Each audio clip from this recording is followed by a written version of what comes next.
মজুমদার তার কর্মসূচিতে রয়েছেন, সেদিকে নজর রাখবো। দুই গাল তার লাল, নাম তার নন্দলাল, চুলগুলো তার খাড়া খাড়া, 26-এ পশ্চিমবঙ্গবাসী করবে বাংলা ছাড়া। কি হবে তো? নন্দলাল বলতেন খুব, ওহে নন্দলাল অমুক তমুক বলতেন। আগে নন্দলাল যদি দেখতে হয়, মাননীয় মুখ্যমন্ত্রী আপনি আয়নার সামনে দাঁড়ান, আপনার থেকে ভালো নন্দলাল আর কেউ নেই।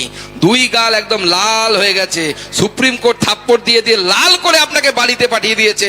এরপর জনতা নন্দলাল বানাবে আপনাকে। তৃণমূল কংগ্রেসের দুই গাল লাল করে তৃণমূল কংগ্রেস নামক দলটাকে এই পশ্চিমবঙ্গ থেকে বাইরে পাঠাবে বাংলার মানুষ। সেই দিনের জন্য আমরা তৈরি হচ্ছি। বন্ধুগণ, আপনারা জানেন যে ডিজি রাজীব কুমার গেছিল, আর সেই রাজীব কুমারের সাথে নিয়ে মুখ্যমন্ত্রী বাঁচাতে যাচ্ছেন কাকে? প্রতীক জেনকে। মুখ্যমন্ত্রী বলেন যে আমরা বিজেপি নাকি হচ্ছে বহিরাগতদের দল, অবাঙালিদের দল। কি আপনারা বাঙালি তো? আমি বাঙালি তো, তবু আমাদেরকে বলবে আমরা নাকি অবাঙালিদের দল। এবং আমার প্রশ্ন একটাই, এর আগে পার্থ চট্টোপাধ্যায় জেলে গেছেন, সুদীপ বন্দ্যোপাধ্যায় জেলে গেছেন, এরা তো সবাই বাঙালি। মদন মিত্র জেলে গেছেন। এদেরকে বাঁচাতে কিন্তু মুখ্যমন্ত্রী কোনোভাবে নামেননি, কারো বাড়িতে চলে যাননি। এমনকি পার্থ চট্টোপাধ্যায়ের বাড়িতে যখন ইডি হানা হচ্ছিল, তখন পার্থ চট্টোপাধ্যায় 2-3 বার মুখ্যমন্ত্রীকে ফোন করেছিলেন, কিন্তু মুখ্যমন্ত্রী কিন্তু ফোনটা ধরেননি। আজকে এই যে প্রতীক জেন, আইপ্যাকের যে মালিক, তার নামটা শুনে বুঝতে পারছেন তো, সে তো বাঙালি না। তার বাড়ি ঝাড়খণ্ড না কোথায়, না ছত্তিশগড় কোথায় তার জন্ম। আমরা তো বাঙালি অবাঙালি ভাগ করি না, আমরা বলি সবাই ভারত মাতার সন্তান।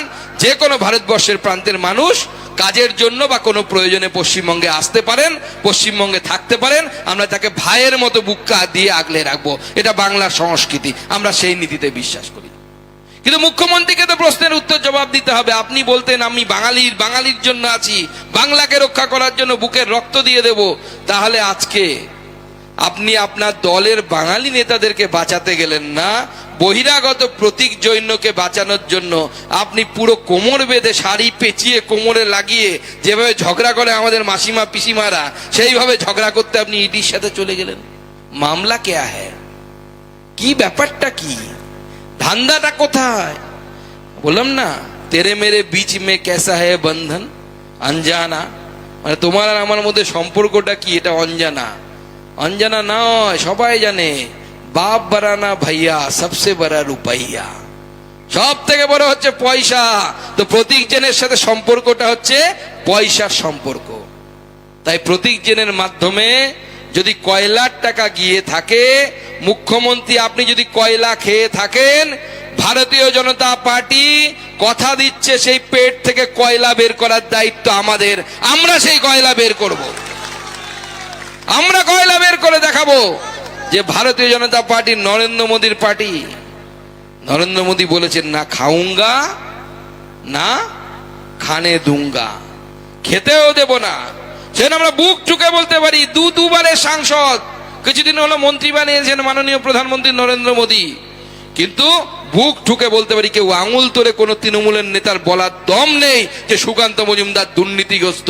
কারণ আমরা নরেন্দ্র মোদীর ভক্ত, আমরা সেই নীতিতে বিশ্বাস করি, আমরা সেই নীতিতে বিশ্বাস করি। আমরা মনে করি রাষ্ট্র প্রথম, নাহলে আরামে এসি ঘরে শুয়ে থাকতে পারতাম, গরমের সময় ঠান্ডার সময় আরামে থাকতে পারতাম। সব আরামের জীবন ছেড়ে রাস্তায় আপনাদের সাথে কাঁধে কাঁধ মিলিয়ে লড়াইয়ের প্রস্তুতিতে এসেছি, লড়াইয়ের জন্য এসেছি। উদ্দেশ্য একটাই, এই পশ্চিমবঙ্গকে রক্ষা করতে হবে, এই পশ্চিমবঙ্গকে বাঁচাতে হবে, না হলে পশ্চিম বাংলাদেশ বানিয়ে ছাড়বে এরা। আর আপনারা পশ্চিম বাংলাদেশে থাকতে চান? থাকতে চান? কেউ থাকতে চায় না, আমরা পশ্চিমবঙ্গে থাকতে চাই না। তাই মমতা বন্দ্যোপাধ্যায়, যিনি পশ্চিমবঙ্গকে পশ্চিম বাংলাদেশ বানানোর চেষ্টা করছেন,